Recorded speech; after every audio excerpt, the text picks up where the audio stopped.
राजीव रोहिला जी, दिल्ली से। राधा वल्लभ से नहीं बोल। गुरुजी, मेरे मन में बहुत भाव उठते हैं कि मैं खूब दान पुण्य और गरीबों की सेवा करूं, लेकिन मेरी स्थिति इतनी अच्छी नहीं है मैं कुछ सेवा कर सकूं। हाँ, सेवा करना उतना महत्वपूर्ण है जितना भाव उठना महत्वपूर्ण है।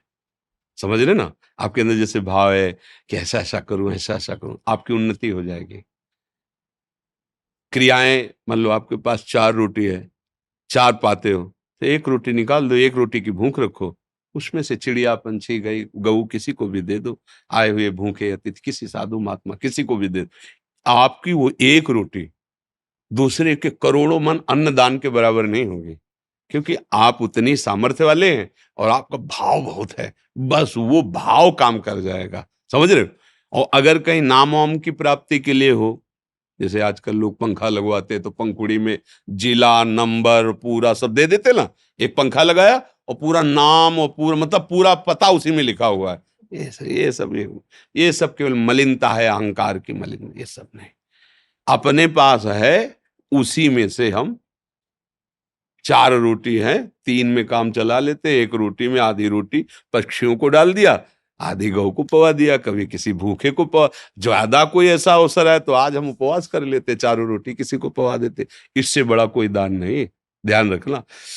एक बार एक मुदगल नाम के ऋषि थे, वो सीलोंच वृत्ति से जीते थे। सीलोंच कहते हैं, ये शास्त्रीय शब्द है।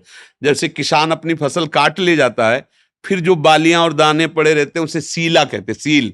और बाजार में जहां अन्न बेचा जाता है वहां से सब उठ गया, अब जो दाने पड़े रहते हैं उसे उंच कहते हैं। सील और उंच, इन दोनों वृत्ति से वो अन्न इकट्ठा करते थे। तो बड़ी मेहनत के बाद मान लो 15 किलो लगभग हुआ, इससे ज्यादा नहीं, क्योंकि किसान तो सब अपना ले गया। अब जो एक बाली एक दाना ऐसे पड़ा खेतों में वो बिन लिया, बाजार उठ गई, जो दाना पड़ा है वो बिन लिया, और उसको भुनवा लेते थे और उसका बस सतुआ बना लेते थे और उसी से जीवन काटते थे। रात दिन भजन तपस्या और उसी को पाते थे। पर उनका ये नियम था, अगर उनके पास कोई आ गया तो भूखा नहीं जाने देते थे। अब एकांत जंगल में रहते थे, ऐसे कोई जल्दी आता ही नहीं था। एक बार उनकी परीक्षा के लिए ऐसा हुआ कि आगे एक ऋषि रूप में बैठे, सब सतुआ पा गए पूरा।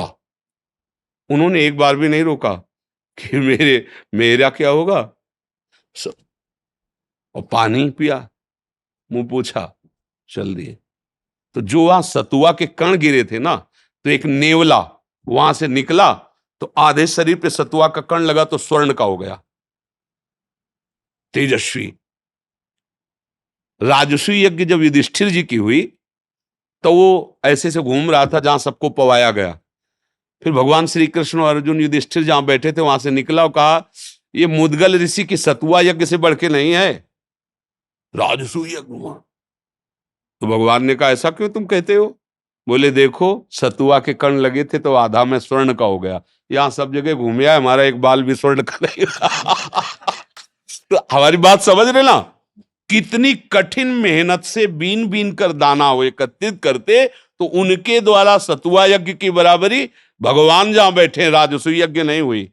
हमें जरूरत नहीं कि हमारे पास धन आवे, हमें जरूरत है जितना हमारे पास है उसमें से अपने परिवार का पोषण करते, अगर 1 रोटी भी बाहर दे, वो बहुत बड़ा दान। समझ रहे ना? आपका भाव होना चाहिए। संपत्ति खास बात नहीं है, खास बात भाव है। भाव है ना, तो भगवान आपकी हर सेवा स्वीकार कर रहे हैं।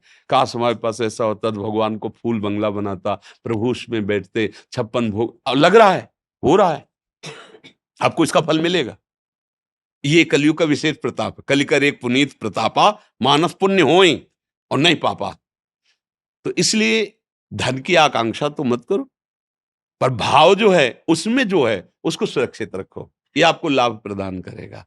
और ये मत रखो कि ये गरीब है, मुझे, मैं बड़ा हूं इसलिए दे रहा हूं। नहीं नहीं, मुझे भगवान इस रूप में आके सेवा का सौभाग्य दे रहे हैं, ऐसा भाव।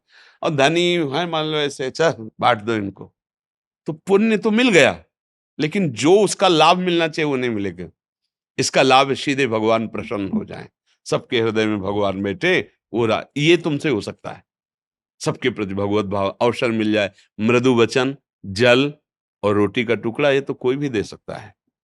सब अन्न खा के जीते हैं। आज हम उपवास करेंगे, आज का भोजन हम किसी को दे देंगे। मान लो हम गरीब हैं कि हम दोबारा अपने लिए भोजन तैयार नहीं कर सकते, इतनी सामर्थ्य नहीं, तो आज हम उपवास कर जाएंगे, मरेंगे नहीं। आज हम किसी संत को पवा देते, किसी भूखे को पवा देते, किसी पशु को दे देते। ऐसी भावना रखो, भगवान मुझे धन दे तब मैं से, ऐसा नहीं होता। वो धन आएगा तो हो सकता है ऐसी प्रमाद स्थिति हो जाए कि ऐसे अपराध बनने लगे कि जिसका भाव करते हो भाव ही खत्म हो जाए। इसलिए बहुत सावधान होकर के चलो, भगवान जिस परिस्थिति में रखें बहुत अच्छा है, और भाव बढ़ाते चले जाओ। भगवान भाव के भूखे हैं, भाव का हूँ भूखा हूं मैं, और भाव ही एक सार है। भाव से मुझको भजे तो भाव से बेड़ा पार है, भगवान के वचन है। जी।